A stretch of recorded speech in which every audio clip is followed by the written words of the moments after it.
Esperanto estas la lingvo por ni.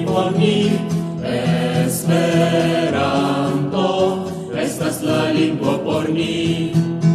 Espéranto, qu'est-ce que ce mot évoque pour vous?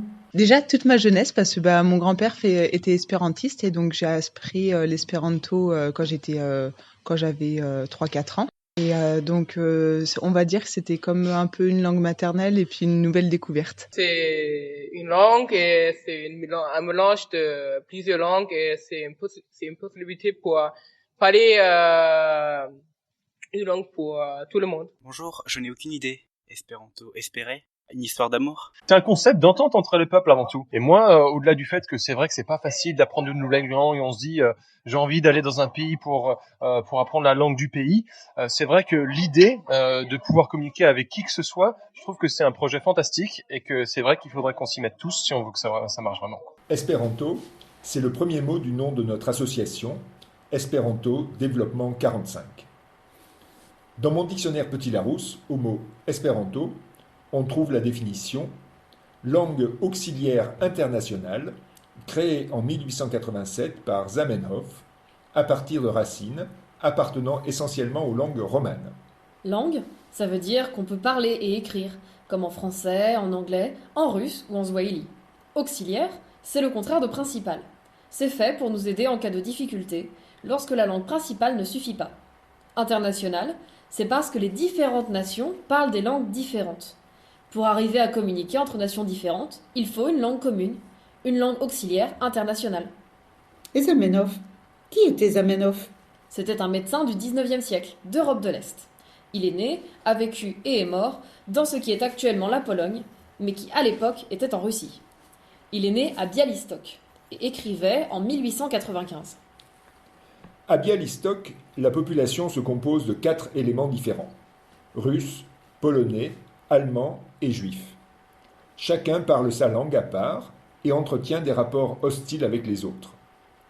On m'éleva en idéaliste. On m'enseigna que tous les hommes sont frères. Et cependant, dans la rue, dans les maisons, à chaque pas, tout me donnait le sentiment que l'humanité n'existe pas. Il n'existait que des Russes, des Polonais, des Allemands et des Juifs. À Białystok, 4 langues différentes, avec des alphabets différents, des mots différents, et des règles compliquées et difficiles à apprendre. Il voulait, il espérait, une langue commune, pour que tous les humains d'origines différentes puissent se comprendre. Une langue simple, facile, précise. Esperanto estas la lingvo por ni. Esperanto estas la lingvo por ni. Espéranto, c'est celui qui espère. C'est le pseudonyme par lequel il a signé son livre pour montrer son espérance dans une langue pour que les humains puissent facilement se comprendre. Espéranto, c'est un mot constitué de 3 parties. Espère, au début, c'est facile pour les francophones. C'est comme espérer, espérant, espérance. Ant au milieu, comme en français, le participe présent. O à la fin, c'est un nom, c'est un substantif. Tous les noms se terminent en O. Et donc, espéranto, c'est un nom qui signifie celui qui est espérant, celui qui est en train d'espérer, celui qui espère une communication possible entre tous les humains. Et lingvo? C'est forcément un nom, car ça se termine en O. Le début, lingv, ressemble à lingual, linguistique, linguiste. C'est la langue, le langage, que l'on peut parler ou écrire. C'est comme lingua, linguaggio en italien, comme lingua et linguare en espagnol. Donc, lingvo, c'est la langue. Le dictionnaire Larousse disait que cette langue est fondée essentiellement sur les langues romanes. Bon, c'est un peu court, il n'y a pas que les langues romanes. C'est vrai que pour dire la lune, c'est luno, mais pour dire le soleil, c'est suno, comme sun en anglais ou zone en allemand. Il y a donc des racines germaniques. Et si le chat est kato, le chien est hundo, comme hund en allemand. Et il y a aussi des racines slaves ou autres. Esperanto